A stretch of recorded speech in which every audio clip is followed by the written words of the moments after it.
Estamos começando agora o quadro Viva Bem com a doutora Ana Escobar, que já está conectada aqui com a gente. Antes de falar o tema, doutora Ana, seja bem-vinda novamente. Boa tarde para a senhora, tudo bem?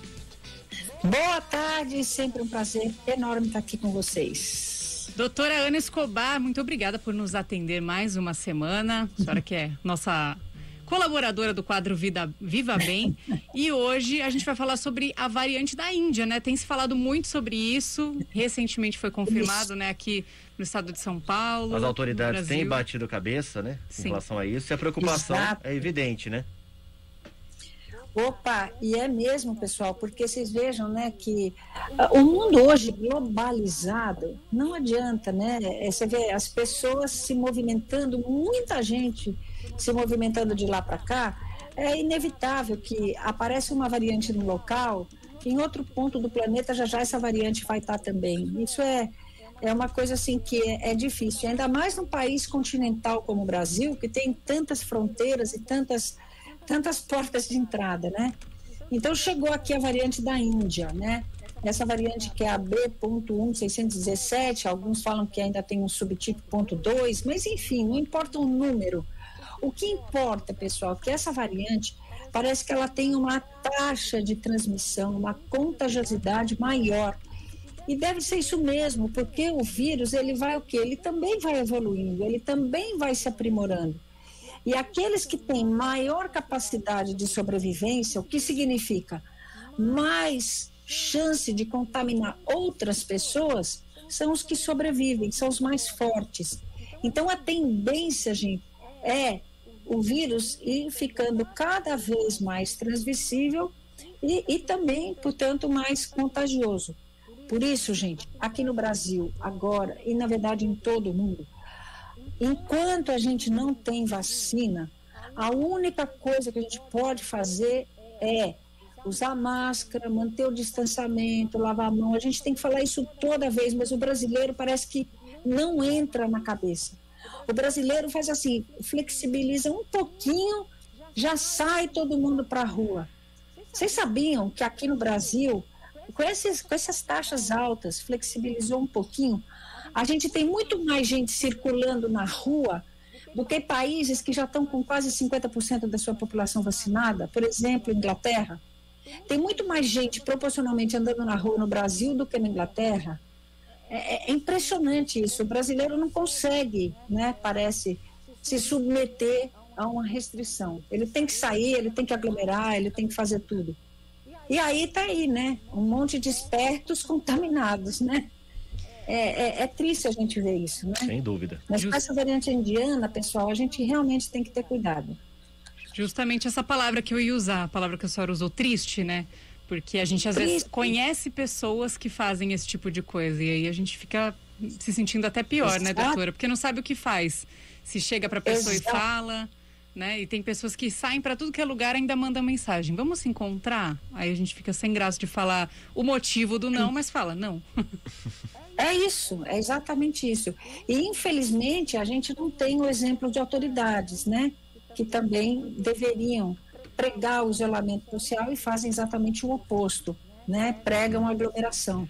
Então, a gente está numa situação difícil, vou dizer para vocês, com essa variante indiana e outras que porventura houver, a gente está numa situação difícil.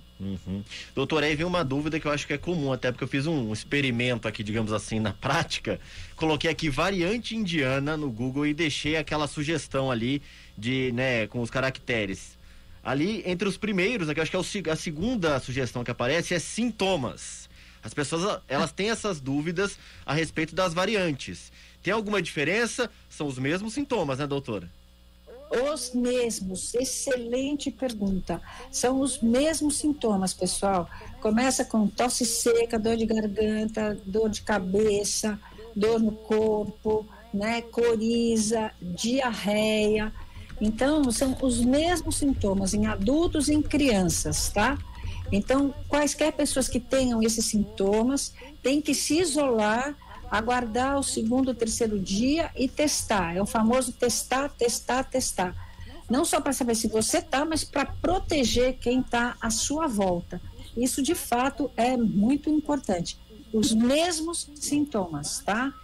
E é importante a gente ressaltar a existência dessas variantes, né, doutora? Porque às vezes quem já foi infectado uma vez acha que não pega de novo.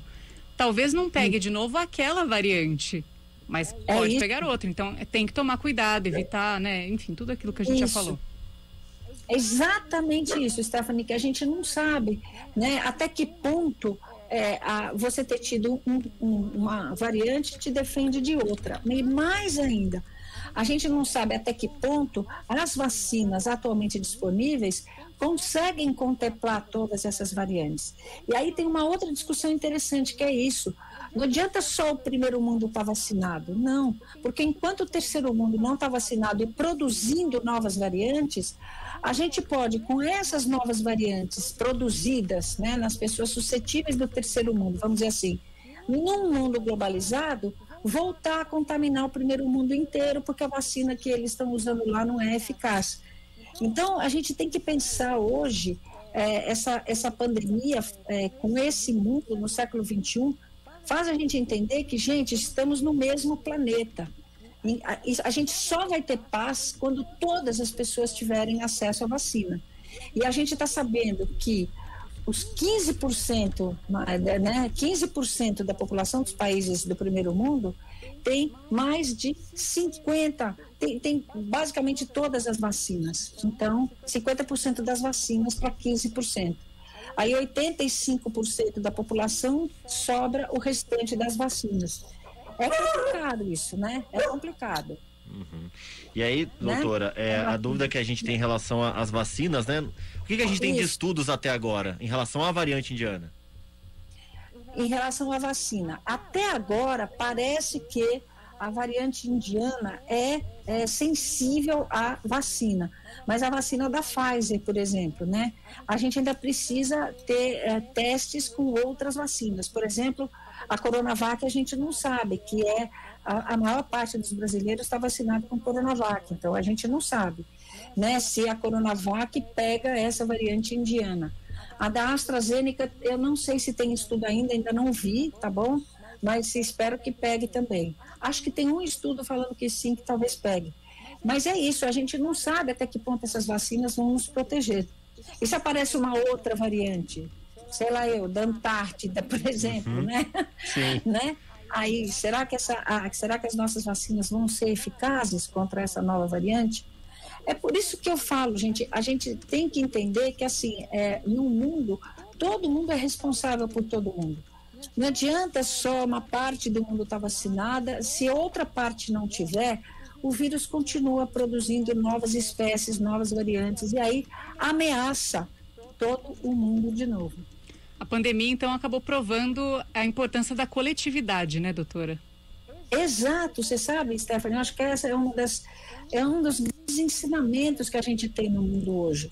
O mundo é um só, uns dependemos dos outros, né?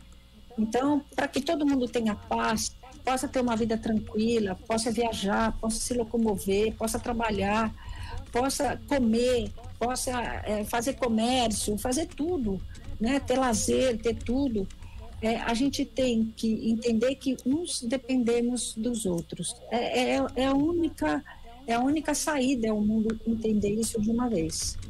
Tá certo, doutora Ana Escobar, mais uma vez com recados importantes, né? Tirando também nossas dúvidas a respeito desse assunto tão pertinente, tão atual, né? A gente falando da variante indiana. Muito obrigado, viu, doutora, por participar conosco mais uma vez. Boa tarde para a senhora. Obrigada, Leandro e Stephanie. É sempre um prazer estar aqui com vocês, viu? Obrigada mesmo. Até semana que vem, doutora. Até, gente. Tchau.